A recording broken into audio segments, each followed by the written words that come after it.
Hey everyone, I'm Brittany Troyer. I'm a nurse practitioner here with the EPI, and I have about 15 years experience in ophthalmology, so I wanted to show you how to use the slit lamp. First of all, I'm going to go through just the different parts of the slit lamp and kind of how I approach getting it set up, and then we'll bring a patient in so I can kind of show you how I do a slit lamp exam on an actual patient. So a couple things, really basic things. You want to always make sure you want to find the power switch, which on this slit lamp is here. You want to turn it on, so I'm going to do that. And the way I see how, what my light source is I just kind of put my hand in front of the slit lamp there, and that really just will kind of help you get your bearings as far as how, the width of your light, the size of your light, and things like that. I'll also show you the unlock, how to lock it, how to unlock it. So right now it's locked, and this slit lamp here at Goshen has two ways that you can lock and unlock it. This little bar here, if you push it forward, you can unlock it, but really I don't ever use that. There's a little knob here that you can turn to the right to lock it and to the left to unlock it, and that will allow you to move it back and forth. So the next thing I want to show you is the joystick.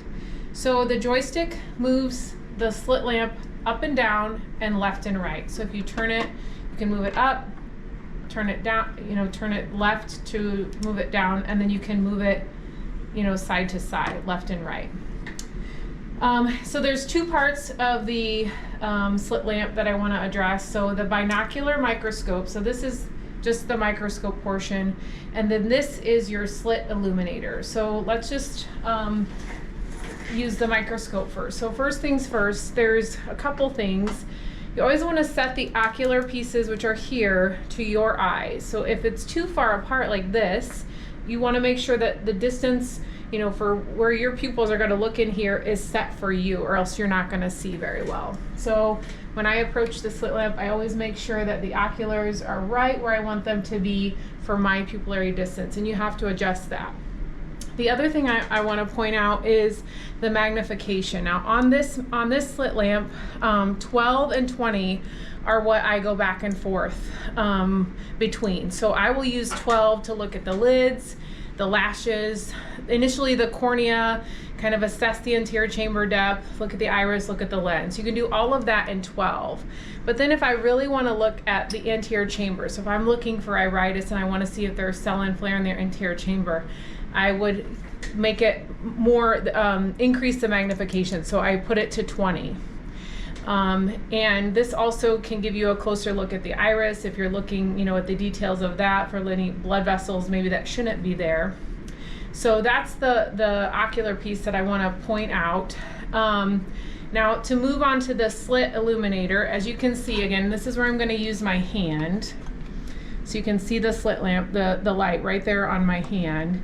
And so when you're looking at a patient, it's really important that you move the illuminator either to the left or to the right. So if you're trying to look at a patient and this illuminator is right in line with your microscope, you're not going to see very well. You're going to be like, man, there's something in the way. And so you have to move this out of the way so that you're able to see. Okay. The other thing, there's a couple things that I usually do is that you want to adjust the height of the slit light, right? So the vertical width of your light. So in order to do that, you can, and it's different on every slit lamp, but this is why you want to familiarize yourself with your slit lamp at your location. So if I'm going to turn this down here, you can see that makes my light a lot smaller, right? Makes it a lot smaller, and then if you push it over to the left, in this case, that's your widest slit lamp, and that's what I like to use to examine the eye. So I would use this normally just to look at the eye, but if I want to look for, say, cell and flare in the anterior chamber, I'm going to want to make my light smaller, because that really zeroes in on those tiny little cells that would be floating around in the anterior chamber. Okay, a couple other things is the width of your light. So when you're using, say, the blue light, right? So you're using fluorescein and you want to really get a look at that cornea, you want to turn your light all the way, make it as wide as it can be. And that's kind of what this little lever here does. And you can see it goes, on this one, it goes either way, left or right, all the way. We'll turn it and make it completely wide. The filter for the blue light here is either, this one has a green light, so you want to, there's the white light, and then if you, I don't ever use the green light, but if you feel like you need to use it, you can. We always want to use the blue light when you're looking for abrasions or ulcerations, any dendrites, anything like that. The other thing I will tell you is that in order, this little knob right here kind of turns your light source just a little bit off. You can kind of see it. It just moves it just ever so slightly to the left or to the right. And I will tell you that that never needs to be off. It should always be in line and lined up. There's a black line on the slit illuminator, and then on your dial here, those should always line up. There isn't really any reason why you need to move that out of the way for what we're going to be using it for. Okay, so this is Mariah. She's going to be our patient today. She's one of our awesome nurses. So the next thing, so once you get all of this figured out, and I was going to say, like, once you get it, I mean, this takes me 30 seconds. All of this takes me 30 seconds to do. So the more you do it, you'll feel more comfortable getting everything lined up and exactly how you want it.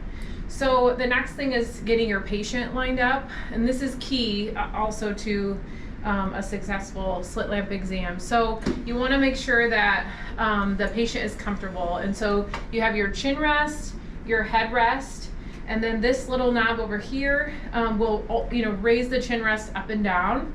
And so Mariah, I'll have you come forward, and you just want to, I always tell them, rest your chin in the groove, your forehead all the way up against the band, because you know you have those patients and they're backing away from you. It's so important if you need, for you to see what you need to see, that their chin is in the groove, forehead all the way forward, and that's what I always tell them. The other thing I want to point out is you know, you want to make sure they're properly aligned so that you get the best view of their eyes. So what I tend to do is, you know, you use this the knob here to move the chin up, and you want the lateral canthus to line up with, it's either red or black, this little line here on the side. So you want that to be in line with their lateral canthus, and that's where when that happens, they're properly aligned in the slit lamp. So what I do next is I want to turn my light on. So you just have the patient look straight ahead while you're kind of getting your bearings. And I tend to, you want to move your light source. So as you see, your slit illuminator kind of moves your light kind of back and forth. So what I usually do is I'll look in look in my oculars, get the eye in focus. Put it on 12 because that's going to be my less magnification, so I can see the lids and the lashes, and I kind of want to assess the anterior chamber, so I'm moving the slit illuminator back and forth, and you can see with that you can really assess the depth of the anterior chamber. Again, you don't want to keep this illuminator in the center because you're not going to see as much as you would be able to with the slit illuminator to the left and to the right. And so usually what I do is have the patient look, if I'm looking at their right eye, I have them look at my right ear, just look at the ear, look at my ear. And then I'm just focusing, you want to kind of pull back a little bit and then bring the lids and lashes into focus. And you want to look at the lid margins. And then I bring the cornea into focus. So I'm looking at the epithelium, which is the outer layer of the cornea. You want to look for any obvious, opacities, any scratches. Sometimes if it's a really bad abrasion, you can see the epithelium kind of flapping in the wind. And then as you get more comfortable with it, like you can, you want to push your joystick towards the patient so that you can see further into the eye. So I'm looking now at the endothelium of the cornea. So that's the back layer of the cornea. And that is where you can see like any corneal folds, any swelling, any edema. You can see that on the endothelium of the cornea. The next thing I will do is look at the anterior chamber. I've already sort of assessed the depth of the anterior chamber just by moving my light source back and forth. But remember when I talked about how to adjust your light source. So now is where I want to look for any cell and flare in the anterior chamber. So I'm going to make my light really small and I can look, and then I'm going to change my magnification so I can look really and assess that anterior chamber very well. And then you can look once you're back on 12, which is the least magnification that I talked about.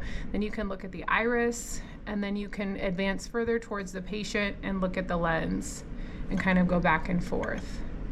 And then then you're gonna move to the left eye and kind of do the same thing. You know, you wanna kind of get your bearings, find the eye, you know, assess the anterior chamber back and forth with your slit illuminator, and then move, you know, kind of back away, and then look at that cornea, look at the anterior chamber, the depth, check for any cell and flare if that's what you're concerned about, look at the iris, and then assess the lens. And then I do that assessment first, and then if I were to have fluorescein in her eyes, this is where I would change and look with my blue light, and then I would make my light as big as I possibly can so I really get a look at that cornea. And I would move over to the other eye as well and assess for any abrasions, any corneal uptake, any dendritic lesions, anything like that.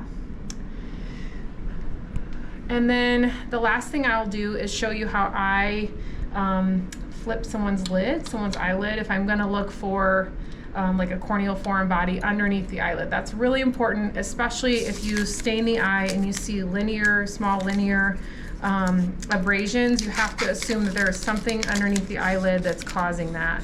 So I take a cotton tip applicator, one with a long handle that we have in all of our ERs, and this is another time where I move my light source right in the center just because it's easier for me to get around and to move easily. So have the patient chin in the groove, forehead all the way forward, and I always tell them to look down, and I pull on their lashes, and then I use my applicator to just flip the eyelid, push down on the lid and pull out, and then that's when you can assess the lids underneath the eyelids, look for any abrasions, and then I'll have the patient look up, and then I'll kind of push my thumb kind of in so that I can really get a good look on that lower eyelid and make sure there's no abrasions there. That's really important. And I do this both with the regular light and with the blue light because sometimes it's easier to see a foreign body, just like it is on the cornea, with the blue light, even when you're looking at the lids.